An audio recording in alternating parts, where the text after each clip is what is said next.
Europe 1, bonjour.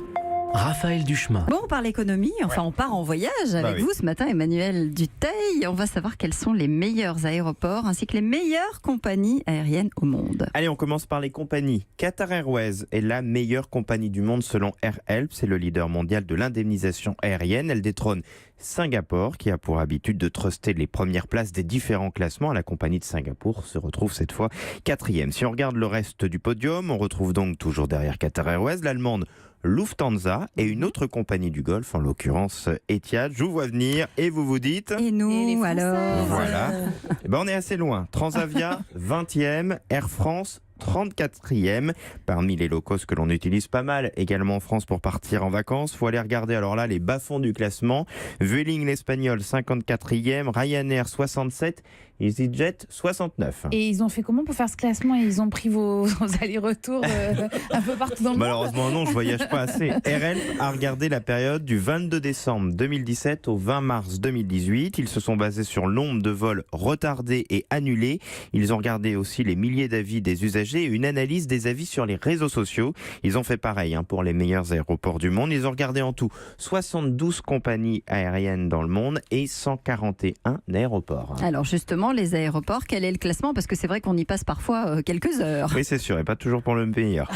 Eh bien, on peut avoir une bonne compagnie et un bon aéroport. C'est en effet l'aéroport de Doha, au Qatar, qui arrive premier. Je vais vous étonner avec le deuxième, parce que c'est celui d'Athènes, en Grèce, devant Tokyo Haneda, au Japon. Alors, pour les Français, il faut aller regarder loin, très loin. Bon. Mulhouse-Bâle est 85e, Toulouse 94e, Charles de Gaulle 128e, Orly est à la 138e place, Lyon 139e. Je vous rappelle qu'il y avait 141 aéroports classés. C'est dans les aéroports les mieux classés. Il y a peut-être Nice. Non, je crois pas qu'il est dedans. 142e. Oui, peut-être.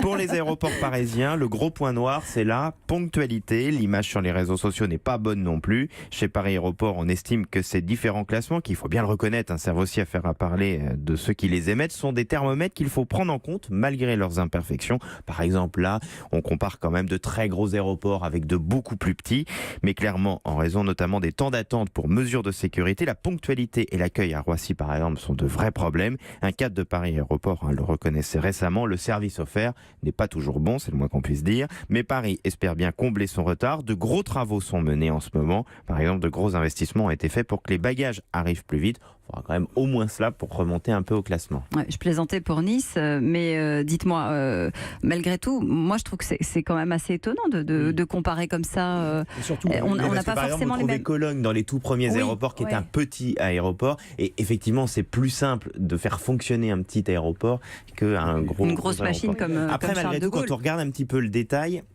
par exemple les aéroports américains qui sont vraiment pas bons, ceux qui sont allés une fois à Atlanta ou qui sont allés à New York, où on attend mais des heures et des heures pour la douane. On est d'accord. Il suffit de regarder Atlanta, la partie réseaux sociaux, où bien évidemment il y a des critiques gigantesques parce que les gens perdent un temps fou.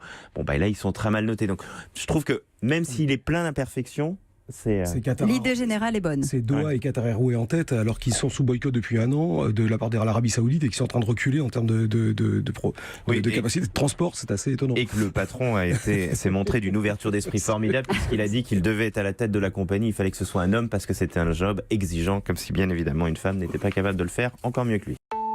Europe 1.